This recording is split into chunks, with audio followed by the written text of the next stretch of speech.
Hello नमस्कार साथियों, स्वागत है आप सभी का आपके अपने YouTube channel exam with Ashok में। आशा करते हैं कि आप लोग स्वस्थ होंगे और अपनी तैयारी को बढ़िया से कर रहे होंगे। जैसा कि रेलवे के एग्ज़ाम होते हैं, आपने देखा होगा कि टाइम बहुत कम होता है और टाइम कम होने की वजह से आप ये मान लीजिए कि इतने आसान सवाल आते हैं, बशर्ते आपका बेसिक अच्छा हो, कैलकुलेशन आपकी बहुत अच्छी होनी चाहिए। अगर आपकी कैलकुलेशन अच्छी नहीं है तो आप सवालों पर अपनी पकड़ बना नहीं पाएंगे, ठीक है ना। तो कहने का मेरा ये मतलब है कि आप देखिएगा कि मैंने इसमें आसान सवाल, आसान नहीं कहेंगे, ये सारे PYQs ही हैं जो आपके प्रीवियस ईयर में पूछे गए सवाल हैं। एक भी सवाल इधर उधर का नहीं है। फिर भी आप देखिएगा कि जैसे आपके पास सवाल करने के लिए 30 से 40 सेकंड होता है, इतना मतलब पढ़ो फिर इतना करो। तो आप देखिए कि बहुत बहुत लेंदी सवाल नहीं होते, जो होते लॉजिकल होते हैं। तो लॉजिक आपको पता होना चाहिए, कंसेप्ट पता होना चाहिए, ट्रिक पता होनी चाहिए, तभी आप कर पाएंगे, ठीक है ना। तो आज का पहला क्वेश्चन लेते हैं और इस क्वेश्चन का आंसर बताइए। और हालांकि इन्होंने थोड़ा सा यहाँ पे एक चीज़ सही नहीं लिखा है कि एग्ज़ाम 2/11/2014 को हुआ था, 14 का क्वेश्चन उठा के डाल दिया है। खैर कोई बात नहीं। फिर भी आप देखिए कि एक गृहस्थ एक बैंक में 1200 रुपये जमा करके कुछ वर्षों के बाद बैंक से 1800 रुपये प्राप्त किया। अगर बैंक प्रतिवर्ष 10% साधारण ब्याज का भुगतान करती है तो कितने साल के लिए पैसा बैंक में रखा गया था, ये आपसे पूछा गया है क्वेश्चन में कि 1200 रुपये आपने जमा किया, ठीक है ना, कुछ वर्षों के लिए, हो कितना गया 1800 रुपये। तो आपको पता है कि सिंपल इंटरेस्ट जो होता है, मतलब कि कितना ब्याज मिल गया, आप मुझे बताइए। तो आप कहेंगे कि 600 ब्याज मिला है, 600 ब्याज मिला है, ठीक है ना। कितने वर्षों में ये पैसा मिला, यही आपको बताना है। तो आप चाहो तो यहाँ से बता सकते हो कि 10 छंग 60, मतलब कि अगर 10 चौक 40 करो, 12 चौक 48 हो जाएगा, 10 पच्चे 50 और 12 पंचे 60। इसका मतलब 5 साल के लिए था। कैसे आपको बात समझ में नहीं आई बिना किए? अगर मैं कहता हूँ, मेरी बात चलो अच्छा पहले बता दूँ तो बताता हूँ। मैं ये कहता हूँ कि प्रिंसिपल कितना है बेटा, 1200 है, ठीक है। मेरा सिर्फ कहने का इतना कंसर्न है कि इस टाइप के सवालों को पेन नहीं चलनी चाहिए, वो आप डायरेक्ट ऐसे ही लगाएं। यही अप्रोच होना चाहिए आपको पेपर में करने के लिए, ठीक है ना। तो आप ये बात को समझिए कि प्रिंसिपल 1200 रुपये है, इस पे जो सिंपल इंटरेस्ट मिला है वो कितना मिल गया है, 600 मिल गया है, ठीक है ना। लेकिन कितने वर्षों मिला ये नहीं पे ही तो हमें निकालना है। और रेट क्या था, 10% था। तो आप चाहे तो ऐसे निकाल दो। तो आप कहेंगे कि 1200 रुपये, चलो अच्छा ठीक है, 600 मिल रहा है कितने पे, 1200 पे। प्रिंसिपल रेट 10 दिया है, टाइम हमें निकालना है, बट एक क्या करेंगे, 100 करेंगे। ये 2 जीरो यहाँ से कटेगा और 1 जीरो यहाँ से कटेगा और 12 पंचे 60 आ जाएगा। तो टी की वैल्यू कितना आ गई, 5, अर्थात 5 वर्ष हो गया। मैं आपसे क्या कहना चाहता था, मैं आपसे ये कह रहा था कि 1200 का 10% की दर से, अगर मैं कह दूं 10% की दर से जो सिंपल इंटरेस्ट है ना, वो क्या है, रेट इनटू टाइम है। तो रेट 10% है और टाइम अगर मैं 5 मान लूँ, मैंने ये आपसे कहा था 10 पचे 50, तो 50% निकालोगे, 50% निकालोगे बेटा, तो आपको पता है कि 12 पंचे 60, 600 आ जाएगा। यही बात मैं बता रहा था आपसे कि 5 साल में 600 मिल जाएगा। खैर बहुत ईजी था, आप चाहे जैसे कर लेते, कोई दिक्कत नहीं थी। अगले सवाल की तरफ आते हैं। 4.5% प्रतिवर्ष की दर से 4 वर्ष 6 महीने में 2400 रुपये प्राप्त करने होने वाला साधारण ब्याज क्या है। 2400 रुपये पर प्राप्त होने वाला, मतलब कि ये आपका क्या है, ये प्रिंसिपल है, मूलधन जिसे कहेंगे। आपको पता है कि 4.5 वर्ष, 4 वर्ष 6 महीने का मतलब वो 4.5 वर्ष, तो 4.5 ईयर लिख सकते हैं, लिख सकते हैं कि नहीं लिख सकते हैं? आप कहेंगे यस सर, मुझे इतना पता है कि जो सिंपल इंटरेस्ट हमसे पूछा कितना ब्याज प्राप्त होगा 2400 रुपये पर, तो सिंपल इंटरेस्ट होता क्या है कि रेट परसेंट इंटू का टाइम। रेट कितना है, 4.5% इंटू टाइम कितना है, 4.5 वर्ष। तो जो आएगा परसेंट में आएगा 45, इसको मैं लिखूंगा 50, 25 के 5, 25 लिख दूंगा, 4 पंचे 20, 20.25% हो जाएगा सिंपल इंटरेस्ट। मेरी बात ध्यान समझो, मैंने क्या बताया कि अगर 45 को 45 से गुणा करना है तो 25 कर दो और 4 से एक बड़ा नंबर क्या है 5, 4 पंचे 20 कर दो, पॉइंट 2 डिजिट पे लगा दी, आप भी कर सकते। मतलब कहने का ये बात आप मन में कर सकते थे, यस कर सकते थे। अब 24,000 रुपये का 2400 रुपये पर प्राप्त होने वाला साधारण ब्याज क्या है? तो भाई सीधी सी बात है, ये 20% है ना, 20% है, तो आप सिंपल इंटरेस्ट निकाल दो। कितना? 2400 का कितना? 20.25%। और परसेंट में को मैं ऐसे लिख दूंगा यहाँ पे, ठीक। इन दोनों को हटाऊंगा तो यहाँ पे आ जाएगा, ये इससे कट जाएगा। आप कहेंगे यस सर, 25 4 छंग 24 और 4 25 100, ठीक है। 25 अट्ठे 200, 25 एकम 25 और 8 एकम 8, 6 एकम 6 आएगा लास्ट में, ये 3 जगह है, तो 8 छंग 48, यही आ जाएगा 486। कितना आ जाएगा? 486। बताओ भाई क्वेश्चन आसान है कि नहीं? आप कहेंगे यस सर। अगले सवाल की तरफ आए। किसी धनराशि पर 7.5 वर्ष में 4% साधारण ब्याज की दर पर 540 रुपये ब्याज प्राप्त होता है। इसका मतलब है कि सिंपल इंटरेस्ट जो होता है ना, वो क्या होता है? रेट इंटू टाइम होता है, ठीक। अगर 7.5% की बात करेंगे और इंटू टाइम 4% की बात करेंगे तो 7 चौक 28, 2 30, और ये 30% की जो वैल्यू है ना, वो कितना है? 540 है, ठीक है ना। तो 3 18 54 180 हो जाएगा। 10% की वैल्यू कितना है? 180 है। तो यहीं पे दोनों तरफ 10 से मल्टीप्लाई करेंगे तो ये सब ओरली हो सकता है। आज का मतलब हो गया कि 1800, मतलब कि 100% की वैल्यू जो है वो कितनी है? 1800 रुपये है। यही आपसे पूछा है, ठीक है ना। मुझे ऐसे ही पता था कि 18 है तो 9 मल्टीपल 18, मतलब आप इसका एक करने की जरूरत नहीं, एक जीरो यहाँ बढ़ा देते और एक यहाँ बढ़ा देते, 1800 आ जाता। बताओ ठीक है, क्लियर है ना। अगले सवाल की तरफ आ रहे हैं कि किसी निश्चित धनराशि पर 15% वार्षिक दर से 3/1/3 वर्ष में प्राप्त साधारण ब्याज समान धनराशि पर 12% वार्षिक दर पर 5.5 वर्ष में प्राप्त साधारण ब्याज से 1840 रुपये कम है। इसका मतलब है कि आप इन दोनों में, मतलब कि यहाँ पे देखिए, जो पहले सिंपल इंटरेस्ट मिला और जो दूसरी बार जो सिंपल इंटरेस्ट मिला, उन दोनों में जो अंतर है ना, सिंपल इंटरेस्ट, उन दोनों में 1840 रुपये का अंतर है। आप निकाल दो। इसको क्या लिखेंगे? 3 त्रिका 9 1 10/3। तो मैं सिंपल इंटरेस्ट को हम लिखते क्या है?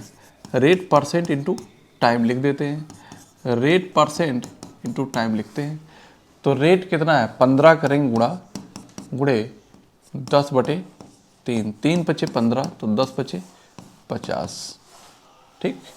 यहाँ पे है 5 10 11, तो इसको क्या लिखेंगे? 12 गुणे 11/2, तो 6 हो जाएगा। तो 11 6 66। इसका मतलब ये है कि 66, ये प्लस ये माइनस 66 बराबर किसके?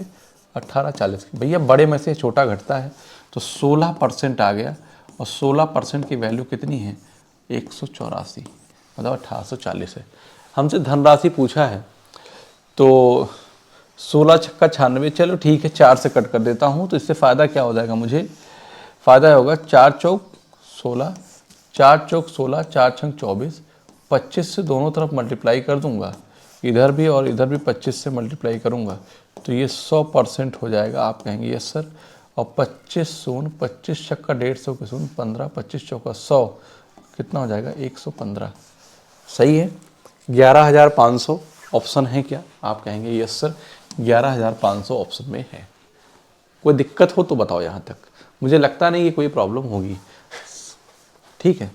अब जैसे मेरा कहने का मतलब है कि ये सब चीज़ें आप मन में कर लोगे। कैसे? आप इसको करोगे 3 पचे 15, तो 10 पचे 50, फिर यहाँ 5 10 11/2 हो गया, 11/2, 2 छंग 12, 11 छः 66, 66 और 15 का 50 का जो डिफरेंस होगा वो 16 आएगा। आप डायरेक्ट लिखेंगे 16% की वैल्यू कितनी है? 184 है ना। तो 16, हालांकि कट करना चाहो तो ऐसे भी कट कर सकते हो, ठीक है ना। लेकिन 16 एक कम 16, 2 18 24, 16 एक कम 16, 8 16 पंचे 80, 100 लाना है, 11,500 हो जाएगा। मतलब आप ऐसे सवालों को करना होगा, ये नहीं करने पर तो सीखेंगे इतना आप, ठीक है ना। चलिए, 3600 रुपये की धनराशि पर 3 वर्ष और 4 माह का साधारण ब्याज 840 रुपये है।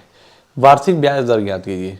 आपको पता है कि 3 वर्ष 4 माह का, तो 3 वर्ष 4 माह को मैं लिख सकता हूँ कि 3 सही 4/12, तो 4 तेई 12, मतलब कि 3 सही 1/3 वर्ष लिख सकता हूँ। ये बात तो मैं मन में ही कर सकता था। मतलब 840 रुपये मुझे ब्याज प्राप्त होता है, कितने पे? 3600 रुपये पे। 3 सही 1/3, मतलब कि मैं इसको लिखूंगा 3 त्रिका 9, 1 10/3, ये बटे 100 रहेगा। कितने ब्याज की दर निकालना है, तो यही रेट यहाँ पे कर दूंगा, ठीक है। ये 2 जीरो यहाँ से कैंसिल हो जाएगा और 1 यहाँ से कैंसिल हो जाएगा, ठीक है ना। 12 से 84, 12 तेई 36, 3 से 3 कट जाएगा, तो आर की वैल्यू कितना आ गई? 7% आ गई। बताओ भाई, कोई दिक्कत है किसी बच्चे को? यहाँ तक किसी को कोई प्रॉब्लम है क्या? एकदम आसान और सिंपल क्वेश्चन है, आसानी। अब इनको भी नहीं कर पा रहे हैं तो फिर अभी आपको बहुत मेहनत करने की ज़रूरत है, ठीक है ना। कि इससे आसान आप उम्मीद भी नहीं कर सकते हैं, ये आप मान लीजिए, ठीक है ना। तो यदि 4800 रुपये की धनराशि पर 15% वार्षिक दर से n वर्ष का साधारण ब्याज 2160 है, तो n का मान ज्ञात कीजिए। मतलब कि 2160 रुपये ब्याज प्राप्त हुआ है, कितने? 4800 पे 15% की दर से, कितने? t वर्ष में या n वर्ष में? क्या? n वर्ष में अपान 100, ठीक है। ये 2 जीरो यहाँ से कैंसिल हो जाएगा, है ना। तो 24 पंचे 120 होता है। चलो 12 से करते हैं। 12 एक दूना 12 एक कम 12, 8, 12 और 9, 12 अट्ठे 96, 12 चौक 48, ठीक है ना। फिर 3 छक 18 और 3 पचे 15, 2 दुनाई 4 और 2 तिहाई 6। जो समय है वो 5 दुनाई 10, 2160 रुपये 4800 रुपये पर 15% वार्षिक दर से n वर्ष साधारण ब्याज है। मैंने कट करने में कहीं गलती कर दी क्या? हाँ किया ना मैंने। यहाँ पे जीरो भी तो रहेगा, ठीक। 5 दुनाई 10 और 10 तिहाई 30 आ जाएगा। तो n की जब वैल्यू आ गई वो कितनी आ गई? 3 वर्ष आ जाएगी। यही आपके सवाल का आंसर बनेगा। बताओ भाई, यही आपके सवाल का आंसर होगा। क्लियर है? उस साधारण ब्याज की दर क्या है जिस पर एक राशि 5 वर्ष में दोगुना हो जाती है? ठीक, वो ये कह रहा है कि उस साधारण ब्याज की दर क्या है जिस पर एक राशि 5 वर्ष में दोगुना हो जाती है। तो अगर एक राशि 1 है, वो 5 वर्ष में दोगुना हो गई, तो इसका मतलब ब्याज कितना मिला? ब्याज कितना मिल गया? तो आप कहेंगे सर ब्याज उसको 1 मिला, 1 रुपये पे 1 ब्याज मिला। तो परसेंट निकालेंगे तो आप कह देंगे कि 100% हो गया। लेकिन जो 100% ब्याज मिला है वो 5 वर्ष में दोगुना, तो ये 5 वर्ष में मिला है ना, 5 वर्ष में मिला है। तो 1 वर्ष में ब्याज की वार्षिक दर पूछा है ना। तो 5 20 100, इसका मतलब 20% वार्षिक ब्याज की दर से वो जो है दोगुनी हो जाएगी, ठीक है ना। आगे आते हैं। 64 रुपये की राशि 2 वर्षों में बढ़कर 83.20 हो जाती है, तो साधारण ब्याज की उसी प्रतिशत दर पर 86 रुपये की राशि 4 वर्षों में कितनी हो जाएगी? ठीक है, 64 रुपये की राशि 2 वर्षों में 83 तो 64 और 20 कितना हो जाएगा? 84 हो जाएगा। तो लेकिन 20 में 8 कम है, इसका मतलब 19 पॉइंट, यहाँ पे जो डिफरेंस है ना 19.2 का है। तो 2 वर्ष में 19.20 का ब्याज प्राप्त हुआ। तो 1 वर्ष में कितना मिलेगा? तो आप कहेंगे कि 19.20 बटे 2, तो 2 9 18 और 2 6 12, 9.6। तो साधारण ब्याज की उसी प्रतिशत दर पर। तो इसका मतलब ये है कि आप रेट निकालो पहले। 64 रुपये पर 1 वर्ष में 9.6 ब्याज प्राप्त होता है, तो रेट निकालेंगे तो यहाँ पे आएगा 1 जीरो कट जाएगा, ठीक है ना। तो 4 16 चौको 64, 4 24 96, 8 दुनाई 16 और 8 तिरिक 24, 2 पंचे 10 और 5 तेई 15%। कह रहा है कि उसी प्रतिशत दर पर किस, जो 15% मैंने यहाँ पे निकाला है। 86 रुपये की राशि 4 वर्षों में कितनी हो जाएगी? तो आपको पता है कि जो सिंपल इंटरेस्ट होगा, राशि कितनी हो जाएगी, इसका मतलब आपसे अमाउंट पूछा है, तो अमाउंट जो होगा वो principal plus simple interest. Principal जो है वो अपने आप में जो कुछ भी होता है मतलब 100% होता है, मतलब 86 है। सिंपल इंटरेस्ट कितना मिलेगा? इसी 86 का 15 चौको 60, 60% निकालेंगे हम, ठीक है ना।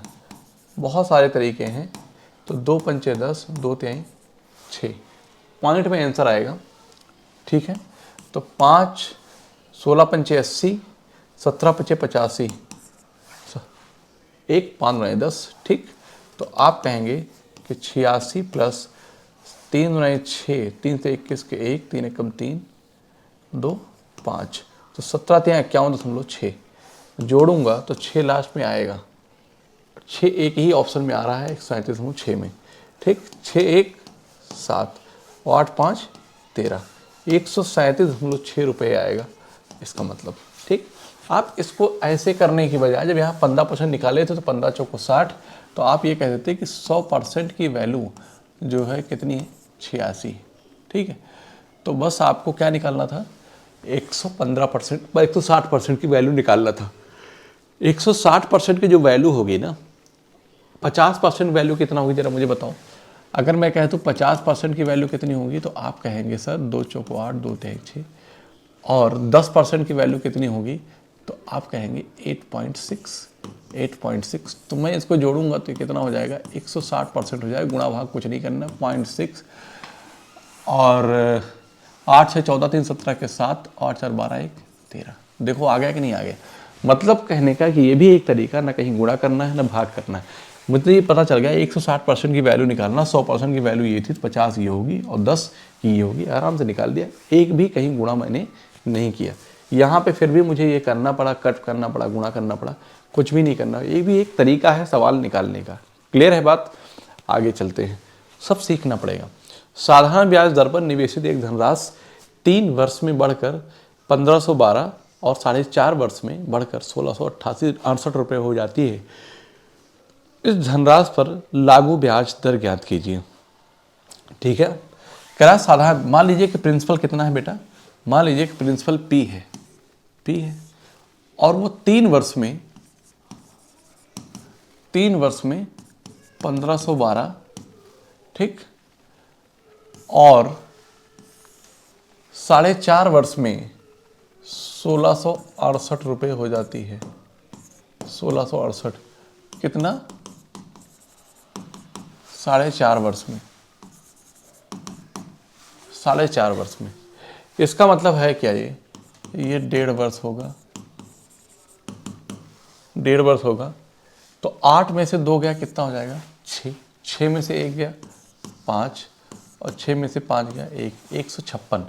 1.5 वर्ष में 156, ठीक है ना। तो 3 वर्ष में कितना होगा? 156 दूना कितना हो जाएगा? 312। इसका मतलब यहाँ पे जो मिलेगा ब्याज 312 इसमें ब्याज ऐड है, ठीक। तो ये मेरा कितना हो जाएगा? ये 1200 आ जाएगा। कितना आ जाएगा? 1200 आ जाएगा, ठीक है ना। आप मेरी बात ध्यान से सुनिए कि तो आपसे पूछा क्या है? इस धनराशि पर लागू ब्याज दर ज्ञात कीजिए। तो प्रिंसिपल आपने निकाल लिया, कितना था? 1200। 1200 रुपये पर प्रिंसिपल है, चलो ऐसे कि 1200 रुपये है, चलो 1.5 वर्ष लिख दो, 1.5। 1.5 वर्ष में किस रेट से 156 रुपये ब्याज प्राप्त होगा, ठीक। इस पॉइंट को हटा, 1 2 यहाँ से कट किया, ठीक। और 5 3 15, 5 9 10, 2 6 12 और 6 3 18, या मैं 6 से कट करूँ, 6 दूनी 12, 3 15, 6 चौक 36, 6 दूनी 12, 6 चौक 36, ठीक। तो आर की जो वैल्यू आ गई वो 26/3% हो गई, और 26/3% पहला ऑप्शन है। बताओ यहाँ तक कोई दिक्कत है तो? यहाँ तक कोई दिक्कत है तो? या तो आप 1 साल का प्रिंसिपल निकालते हैं, पर 1 साल का निकालने में इसका क्या करना पड़ता? पहले 3 हिस्सा निकालना पड़ता, फिर मुझे उसका वो करना पड़ता, दो पार्ट निकालते। ठीक है, तो बेहतर था कि मैंने डायरेक्ट 1.5 साल रख दिया और सीधा आंसर ले आए। तो हर बार एक जैसा नहीं करते हैं, जैसे डेटा होगा वैसे ही हम सवाल को बनाएंगे। आगे चलते हैं कि एक व्यक्ति ने अपनी पूंजी का 1/2 भाग 5% वार्षिक ब्याज की दर पर, अपनी पूंजी का 1/3 भाग 8% वार्षिक ब्याज की दर पर तथा शेष हिस्सा 10% वार्षिक ब्याज की दर पर निवेश किया। एक वर्ष में उसके 3 निवेशों से प्राप्त कुल आय 820 रुपये है। उससे कुल निवेशित पूंजी ज्ञात कीजिए क्या है। तो एक व्यक्ति ने अपनी पूंजी का 1/2 भाग, तो यहाँ 1/3 भाग, तो मैं कहता हूँ कि 3 और 2 कैल्शियम 6 है, तो मैं यहाँ पे 2 से मल्टीप्लाई करूँगा ऊपर नीचे, और यहाँ पे मैं क्या करूँगा, मैं 3 से मल्टीप्लाई करूँगा ऊपर नीचे। तो ये मुझे पता चल गया कि 3 भाग जो है वो 5% की दर पर, और 2 भाग जो है वो 8% की दर पर, लेकिन जो 1 भाग 3 2 5 1 शेष भाग 1 जो है वो 10% की दर पर। ठीक, 5 3 15, 2 8 16 और 10/6, ये सब जो आएगा किस में आएगा, परसेंट में आएगा। ठीक है ना, 15 31 10 41, तो 41/6 परसेंट की जो वैल्यू है ना वो कितनी है, 820 है। 41 दूना 820 और 6 दूनी 12, मतलब 1% की जो वैल्यू है ना वो कितनी है, 2 छंग 12 120। तो 100% की जो वैल्यू होगी बेटा, यही क्या होगा, हमारा प्रिंसिपल होगा। तो 1 0 था, 2 और बढ़ा देंगे तो हमारा कितना बन जाएगा, 12,000 बन जाएगा। कितना बन जाएगा, 12,000 बन जाएगा। बताओ भाई, अगर कोई दिक्कत है किसी बच्चे को तो 12,000 कहाँ है, ये है, बताओ। क्लियर है। तो कुछ नहीं है सवालों में, अगर आप सवाल समझ पा रहे हैं तो। ठीक, अगले क्वेश्चन की तरफ आते हैं कि रमेश एक निश्चित राशि को 9% वार्षिक साधारण ब्याज दर पर निवेशित करता है। यदि वह 1 वर्ष बाद 20,250 रुपये ब्याज के रूप में, तो उसके द्वारा निवेशित राशि ज्ञात कीजिए।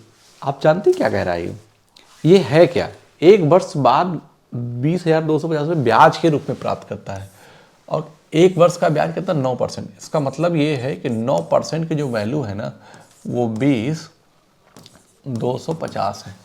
9 से कट करूँगा, 9 दूनी 18, 2 20, 9 दूनी 18, 4 9 5 45, ये हो गया। जो 100% की जब वैल्यू निकालूंगा ना मैं, तो बस यहीं पे 2 0 लगा दूंगा, 22,500 हमारा आंसर आएगा। खत्म सवाल, 22,500 मेरा आंसर आएगा। क्लियर है। चूंकि 9% 1 साल मिल रहा है, ब्याज परसेंट में, इधर पैसे में इतना मिल रहा है।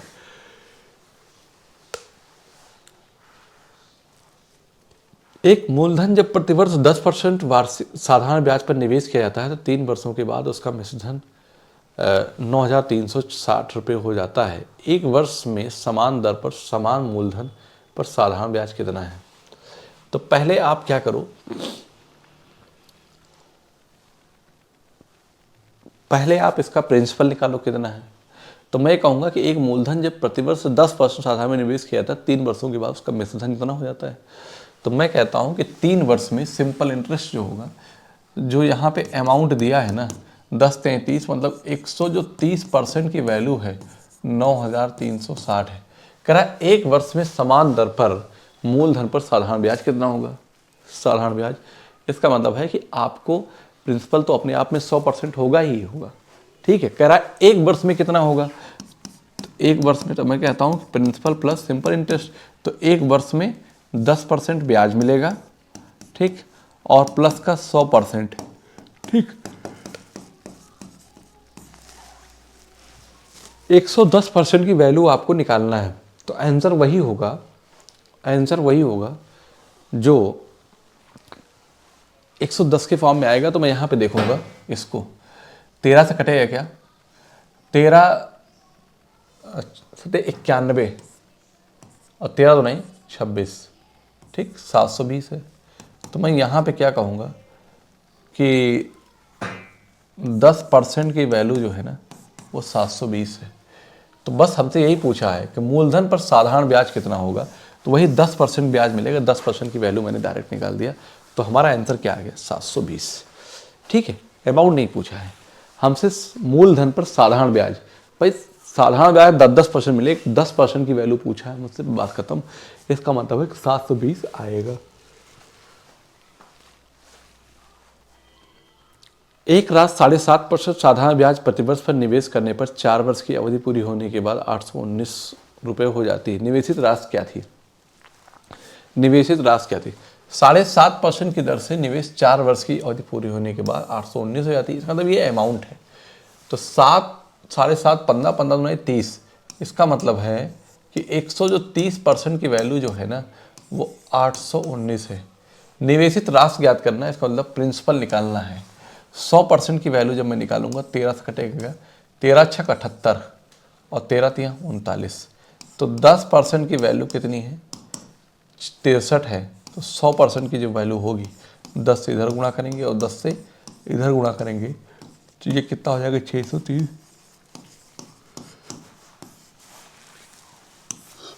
ये हो गया 630। बताओ कोई दिक्कत है यहाँ तक किसी बच्चे को? किसी को कोई प्रॉब्लम है क्या? नहीं होगी।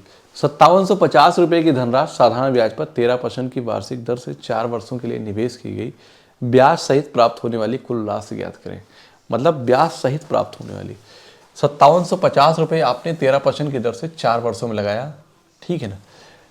तो ब्याज सहित प्राप्त होने वाली कुल राशि, इसका मतलब आपसे अमाउंट पूछा है, ठीक? और amount is equal to principal plus simple interest. तो प्रिंसिपल कितना है? 5750 है ही, या आप परसेंट में अगर कहना चाहो तो अपने आप में 100% होता है। और सिंपल इंटरेस्ट जो होता है वो रेट इंटू क्या होता है? टाइम होता है। तो रेट 13 है, टाइम 4 है, तो 52% हो जाएगा। इसका मतलब ये हो गया कि 152% की वैल्यू आपसे पूछा गया है। 152% की वैल्यू आपसे पूछा गया है। 152% की वैल्यू आप बता देंगे, बस वही कह रहा है ब्याज सहित प्राप्त होने वाली कुल राशि ज्ञात कीजिए। तो 152% की जो वैल्यू होगी बेटा आप, और ये कितने? 100% की वैल्यू है, ठीक? तो बस यहीं से निकाल दो कि 100% की वैल्यू जो है ना 5750 है। एक जीरो कैंसिल हो जाएगा, ठीक? 152 की निकालूंगा तो यह 1% की जो वैल्यू आएगी वो कितना आ जाएगी? 57.5। तो इधर 152 से गुणा करूंगा, इधर मैं 152 से गुणा करूंगा, तो दोनों तरफ क्या आ जाएगा? 100, मतलब कहने का है कि 152 गुणे 57.5 गुणा कर दूंगा, मैं इधर कर दे रहा हूँ। तो 57.5 को 150 प्लस 2 लिख देता हूँ। 15 पचे 75, जीरो लगाया, 15 पचे 75 के 5 हासिल 7, 15 सत्ते 105 और 7 12 के 2 हासिल 11, 15 पचे 75, 10 85 86, ये हो गया। और 57 दूना के 2 पंचे 10 के 0 यहाँ लगाएंगे, ठीक है ना? और 2 पंचे 10 के 0 हासिल 1, 2 14 15 के 5 हासिल 1 और 2 पंचे 10 1 11। कितना हो जाएगा बेटा? 11 हो जाएगा। अरे भाई 50 दूना 100 115 आएगा। कितना आ जाएगा? 115 आएगा, यहाँ लगाएंगे, ठीक? 5 5 10 के 0 हासिल 1 और 2 1 3 1 4, 40 है क्या? यस, 40 एक ही ऑप्शन में है। 6 1 7 और 8, 87 40 आपका आंसर आ जाएगा। बताओ यहाँ तक कोई दिक्कत है तो किसी बच्चे को? 27 40 यहाँ तक आंसर आ जाएगा। अगले क्वेश्चन की तरफ आते हैं। तो क्या कह रहा है कि साधारण ब्याज की एक निश्चित दर पर निवेश की गई 75 रुपये की 100 रुपये की धनराशि 8 वर्ष में 11,700 हो जाती है। वार्षिक ब्याज की दर ज्ञात कीजिए। तो 7500 से 11,800 हो गई, 2,500 और एक 3,500, 4,200 हो गया ना। 2 जीरो, 7 में से 5 गया 2 और 11 में से 7 गया तो 4, 4200। इसका मतलब 4200 ब्याज मिला कितने वर्ष में? 8 वर्ष में। तो 8 पंच 40 और 8 दूना 16, 8 पंच 40। मतलब कहने का है कि 525 ब्याज मिला कितने पे? 7500 पे। तो रेट हमें निकाला 25 तिया 75, ये दोनों जीरो यहाँ से कट जाएगा। 25 दूना 50 और 25 से कम 25, 3 सते 21। इसका मतलब जो आएगा वो 7% आ जाएगा। आप कहेंगे यस सर। बताओ भाई सबको समझ में आया कि नहीं? आई होप आपको समझ में आया होगा, ठीक है, अच्छा लगा होगा। तो लगातार हमारे साथ क्लासेस में हमारे जुड़े रहिए, कमेंट करिए, अच्छा लगा हो तो, नहीं लगा हो तो शेयर करिए दोस्तों में, ठीक है। तो मिलते हैं आपसे हम अगली क्लास में, तब तक के लिए जय हिंद साथियों।